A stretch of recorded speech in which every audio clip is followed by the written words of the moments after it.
Morning students, मैं Swati Patil madam. इस video में आज हम डायमेंशन इसके बारे में जानकारी लेंगे, यानी कि what you mean by dimension, dimension की डेफिनेशन क्या है और इसके एग्जांपल्स देखेंगे।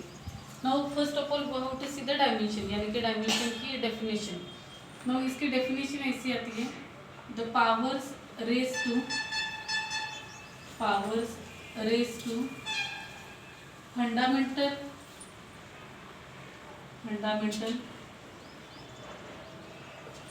quantity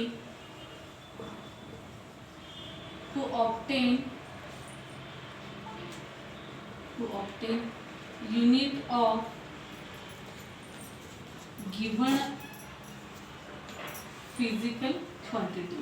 इसका मतलब क्या है ये हम देखेंगे, फिजिकल क्वांटिटी। ओके, इसकी डेफिनेशन देखिए। तो पावर्स रेज टू, यानी कि हमें यहाँ पे कोई भी फंडामेंटल क्वांटिटी लेनी होगी और उसे हमें सम पावर देनी होगी, that is power raise to. Okay, fundamental quantity to obtain, ये सब हम पावर्स किसके लिए दे रहे हैं, to obtain the unit of a given particular quantity. यानी कि हमारे पास अगर कोई भी फिजिकल क्वांटिटी है, उसमें जो भी कोई मास, लेंथ या फिर टाइम आता है, उसको जो भी हम पावर देते हैं उसे डायमेंशन कहते हैं। यानी कि जब भी कभी हमें डायमेंशंस को लिखना होता है तो उन्हें स्क्वायर ब्रैकेट में लिखना पड़ेगा। उसमें यम यानी कि मास रहता है, यल यानी कि लेंथ रहती है और टी यानी कि टाइम रहता है। यानी कि जब भी हमें डायमेंशंस को डिस्क्राइब करना है तो हमें स्क्वायर ब्रैकेट यूज करना पड़ेगा। उसमें मास यम, लेंथ यल और टाइम जो रहता है वो कैपिटल टी से हम डिनोट करते हैं, that is mass, length and the time. इसके हम सम एग्जांपल्स देखेंगे। उस एग्जांपल के आधार पर आपको इनके डायमेंशन फॉर्मूले याद रखने पड़ेंगे। यानी कि एमसीक्यू टाइप के एग्जांपल्स हमें डायमेंशन के तौर पर एग्जाम में सॉल्व करने पड़ेंगे। Okay, first of all as a example we will study area. पहला एग्जांपल है एरिया।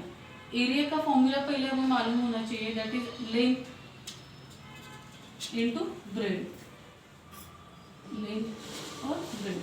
Therefore, लेंथ हम मीटर में मेजर करते हैं और ब्रेड को मीटर में मेजर करते हैं। Therefore, इसका यूनिट आता है मीटर स्क्वायर। अब हमें एरिया के डायमेंशन को लिखना है। Area, first of all we how to write the square bracket. Okay, पहले हम स्क्वायर ब्रैकेट डालते हैं, उसमें मास यम लिखेंगे, लेंथ यल और टाइम टी। ओके, यहाँ पे मीटर स्क्वायर, मीटर यानी कि लेंथ इससे रिलेटेड है, therefore यल रेज टू 2 आता है। नाउ इस फॉर्मूले में हमें मास यानी कि किलोग्राम या फिर ग्राम कोई भी दिखाई नहीं देता, इसीलिए यम रेज टू 0। और टी यानी कि टाइम, यहाँ पे सेकंड ऐसा कुछ भी फैक्टर दिखाई नहीं देता, इसीलिए टी रेज टू 0। यानी कि एरिया के डायमेंशंस आते हैं M raise to 0, L raise to 2, T raise to 0। अगर आप कोई भी रेफरेंस बुक देखेंगे तो आपको सीक्वेंस अलग दिखाई देगा, यल यम टी। यहाँ पे यम यल टी ऐसा भी लिखना बराबर है और यल यम टी ऐसा भी हम लिख सकते हैं। Now another example we have to see as a volume. Okay, volume का जो भी फॉर्मूला आता है वो है लेंथ, उसके बाद ब्रेड और हाइट। ओके, लास्ट टाइम हमने देखा है वही फॉर्मूला है, लेंथ ब्रेड इनटू हाइट। यहाँ पे लेंथ हम मेजर करते हैं मीटर में, ब्रेड आल्सो मीटर और height also in metre. Therefore इसका यूनिट आता है मीटर क्यूब। अगर वॉल्यूम का डायमेंशनल फॉर्मूला हमें लिखना है तो उसके लिए पहले स्क्वायर ब्रैकेट डालते हैं, उसमें mass capital M, length L and the T. Okay, now metre cube, इसमें मीटर यानी कि लेंथ रेज टू 3 है, इसीलिए यहाँ पे यल रेज टू 3 आता है। नाउ इस यूनिट में हमें मास 0 आता है और टाइम 0, क्योंकि इस फॉर्मूले में हमें किलोग्राम, ग्राम कुछ भी दिखाई नहीं देता, इसीलिए यम रेज टू 0। और टाइम टी रेज टू 0, क्योंकि इसमें सेकंड, आवर्स या फिर नंबर ऑफ डेज कुछ भी नहीं आता है, इसीलिए टी रेज टू 0। हम अनदर एग्जांपल देखेंगे ताकि आपको ये परफेक्ट हो सके। Let's see the another example, that is area, volume, then see the example as a velocity. Next as a velocity, third velocity. अब वेलोसिटी का पहले फॉर्मूला आना चाहिए, that is distance upon time, distance upon time. Okay, distance हम metre में measure करते हैं और टाइम सेकंड में। देयरफॉर वेलोसिटी के जो भी डायमेंशंस आते हैं वो इस तरह से आएंगे। Let's see, start with the square bracket, that is this is a square bracket, then M L T. Okay, metre यानी कि length, therefore L raise to 1।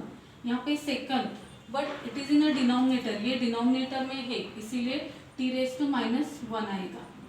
और यहाँ पे मास ये 0 आएगा क्योंकि किलोग्राम, ग्राम ऐसा कुछ भी फैक्टर उसमें नहीं है, इसलिए m raise to 0, l raise to 1 and the t raise to -1, these are the dimensions for the velocity. Okay, another हम देखेंगे number 4 as a density. Okay, now density का पहला फॉर्मूला है mass upon volume. Okay, mass upon volume. इसके लिए हम क्या करेंगे, पहले मास यानी कि स्क्वायर ब्रैकेट डालेंगे M L T, is it. Mass यानी कि वो किलोग्राम में आएगा, मास को हम किलोग्राम में मेजर करेंगे, और वॉल्यूम जो कि रहता है वो मीटर क्यूब में आता है, लास्ट टाइम हमने देखा है, देखो मीटर क्यूब। देयरफॉर यहाँ पे मास यानी कि m raise to 1, l raise to 0, t raise to 0, और मीटर क्यूब यानी कि m l t। Okay, m raise to metre cube यानी कि m raise to 0, l raise to 3 and t raise to 0। और जब भी हम इसे सिंप्लीफाई करेंगे तो हमें इसके डायमेंशंस इस तरह मिलेंगे m l t। किलोग्राम है, किलोग्राम है इसीलिए m रेज़ टू 1, और metre cube but it is in a denominator, therefore l raised to -3 and t raised to 0. Now it is an important one, that is the dimensions of density are m raised to 1, l raised to -3 and t raised to 0. ये dimensions आपको कई बार exam में, board exam में पूछे गए हैं, that is density के dimension से m raised to 1, l raised to -3 and the t raised to 0. अब इस प्रकार से there are some physical quantity whose dimensions we have to decide. First of all, the important dimensions for a quantity as a force. यहाँ पे force, इसके dimensions हम लिखेंगे, that is m l t, 1 1 -2. These are the dimensions. Second one, pressure और stress. इसके dimensions आते हैं m l and the t. यहाँ पे m raised to 1, l raised to -1, t raised to -2. Now another third one as a work or energy. Work or the energy, इसके dimensions आते हैं first of all m l t as m raised to 1, l raised to 2 and the t raised to -2. Is it? And the last one we have to see power. Okay, इसके dimensions आते हैं m l and the t like 1 2 and the -3. Is it? These are the important dimensions for the sum of the physical quantity. यानी कि ये इस प्रकार की physical quantities है जिनके डायमेंशंस हमें यहाँ पे लिखने होंगे एग्जाम के तौर पर, और ये हमें रीराइट करने पड़ेंगे एज वेल एज ये ठीक से याद भी रखना होगा आपको। फोर्स के डायमेंशन है m raised to 1, l raised to 1, t raised to -2. Is it? इसे आपको एग्जाम के लिए परफेक्ट करना पड़ेगा। प्रेशर और स्ट्रेस इसके है m raised to 1, l raised to -1, t raised to -2. Work और एनर्जी के है m raised to 1, l raised to 2, t raised to -2, and the last one power as m raised to 1, l raised to 2 and the t raised to -3. Is it? Now इस video में आज हमने dimensions देखे हैं, अगले video में हम error and the types of error देखेंगे। Thank you.